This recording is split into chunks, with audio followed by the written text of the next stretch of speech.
Hello everyone, welcome back to your property. आज हम BSA के चैप्टर 8 एस्टोपल को डिटेल में समझेंगे। इस वीडियो में हम सेक्शन 121, 122 एंड 123 को समझेंगे इलस्ट्रेशंस और एग्जांपल्स के साथ। अगर आप जुडिशरी लॉ एग्जाम्स या कॉलेज एग्जाम्स की प्रिपरेशंस कर रहे हैं तो ये टॉपिक आपके लिए बहुत इंपॉर्टेंट है। तो चलिए इन तीनों सेक्शंस को समझना शुरू करते हैं।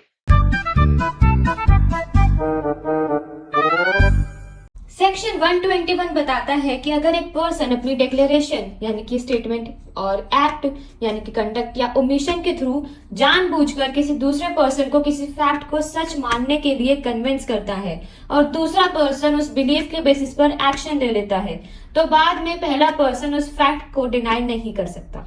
यानी कि जो बात तुमने किसी को बिलीव करवाई और उसने उस पर ट्रस्ट करके एक्शन लिया, बाद में तुम उस बात से मुकर नहीं सकते हो। अब हम बात करते हैं कि आखिर एस्टोपेल के इंग्रेडिएंट्स क्या हैं। इसका सबसे पहला इंग्रेडिएंट है कि एक डिक्लेरेशन एक्ट या ओमिशन होना चाहिए। दूसरा है कि वो इंटेंशनली या नोइंगली होना चाहिए। जो थर्ड है वो कहता है कि दूसरा पर्सन उस बात पर बिलीव करे। फोर्थ है कि उस बिलीव के बेसिस पर एक्शन ले। और फिफ्थ है कि बाद में पहला पर्सन उस फैक्ट को डिनाई नहीं कर सकता। अब हम इसको एक इलस्ट्रेशन के साथ समझते हैं, जैसे कि ए ने झूठ बोलकर बी को बिलीव करवाया कि एक लैंड उसका है। बी ने उस लैंड को परचेज कर लिया और पेमेंट भी कर दी। बाद में वो लैंड एक्चुअली ए की प्रॉपर्टी बन गई। अब ए कोर्ट जाकर ये नहीं कह सकता कि सेल के टाइम तो मेरे पास टाइटल ही नहीं था, इसलिए सेल इनवैलिड है। कोर्ट कहेगी कि तुम पहले खुद बी को बिलीव करवा चुके थे, अब तुम अपनी बात से मुकर नहीं सकते हो। और यही है डॉक्ट्रिन ऑफ एस्टोपेल।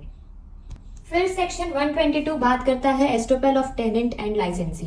ये सेक्शन दो पार्ट्स में डिवाइड है। इसका जो फर्स्ट पार्ट है ये बताता है कि कोई भी टेनेंट या उसके थ्रू क्लेम करने वाले पर्सन टेनेंसी के दौरान या टेनेंसी खत्म होने के बाद भी ये डिनाई नहीं कर सकता कि लैंडलॉर्ड के पास टेनेंसी शुरू होने के टाइम टाइटल नहीं था। जैसे कि फॉर एग्जाम्पल राहुल ने अमन से हाउस रेंट पर लिया। बाद में राहुल कोर्ट में बोले कि अमन तो ओनर ही नहीं था। ये आर्गुमेंट अलाउड नहीं होगा क्योंकि टेनेंट लैंडलॉर्ड के इनिशियल टाइटल को चैलेंज नहीं कर सकता। फिर जो सेकंड पार्ट है वो बात करता है लाइसेंसी के बारे में।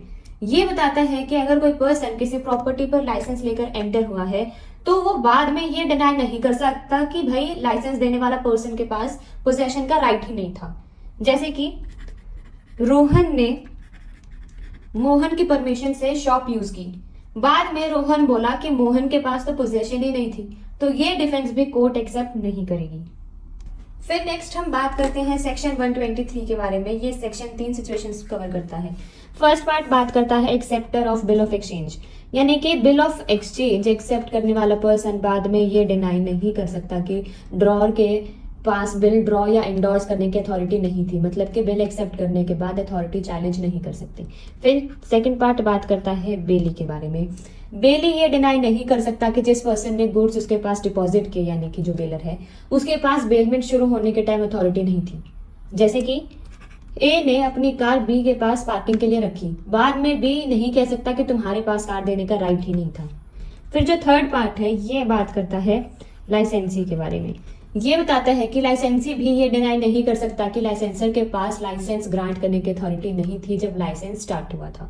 इसके बाद है एक एक्सप्लेनेशन। ये एक्सप्लेनेशन बात करती है कि बिल ऑफ एक्सचेंज एक्सेप्ट करने वाला ये जरूर प्रूव कर सकता है कि बिल एक्चुअली उस पर्सन ने ड्रॉ ही नहीं किया था जिसका नाम बिल पर लिखा हुआ है, यानी कि अथॉरिटी चैलेंज नहीं कर सकते, लेकिन फॉल्स सिग्नेचर या फेक ड्रॉ प्रूव कर सकते हैं।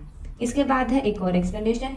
ये बताती है कि अगर बेली गुड्स किसी और पर्सन को डिलीवर कर देता है तो वो कोर्ट में प्रूव कर सकता है कि उस थर्ड पर्सन का गुड्स पर बेलर से बेटर लीगल राइट था। जैसे कि ए ने गुड्स बी को बेल किए, बाद में असली ओनर सी आकर गुड्स ले गया। अब बी कोर्ट में ये प्रूव कर सकता है कि सी का लीगल राइट ए से सुपीरियर था, इसलिए उसने गुड्स सी को दिए। अब हम बात कर लेते हैं केस लॉ के बारे में। ये केस लॉ जो है ये बताता है what are the preconditions for invoking the rule of estoppel. So Chhaganlal Mehta versus the Haribhai Patel में सुप्रीम कोर्ट ने कुछ कंडीशंस लेट डाउन करी थी that satisfy the rule of estoppel. So सबसे पहला पॉइंट क्या था कि एक पार्टी जो है वो कुछ फैक्चुअल रिप्रेजेंटेशन करे to the other party. Second है कि जो अदर पार्टी है उसने वो जो रिप्रेजेंटेशन उसे करी गई थी वो उसे एक्सेप्ट करे और उस फैक्चुअल रिप्रेजेंटेशन पर एक्ट करे। थर्ड था कि जो पर्सन है वो उसके ऊपर रिलाई करे रिप्रेजेंटेशन के ऊपर having relied upon the representation, the other party should have altered its position. And fourth point था कि जो instant altering थी of the position, so it should be such that it would be difficult for him to revert back to its original position. फिर एक और case law था जिसका नाम है प्रतिमा चौधरी वर्सेस द कल्पना मुखर्जी.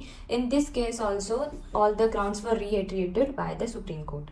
फिर एक और केस लॉ है जो कि है शरद चंद्र दे वर्सेस द गोपाल चंद्र साहा. इसमें बोला गया था कि fraudulent intention is not necessary for the एस्ट्रोपेल.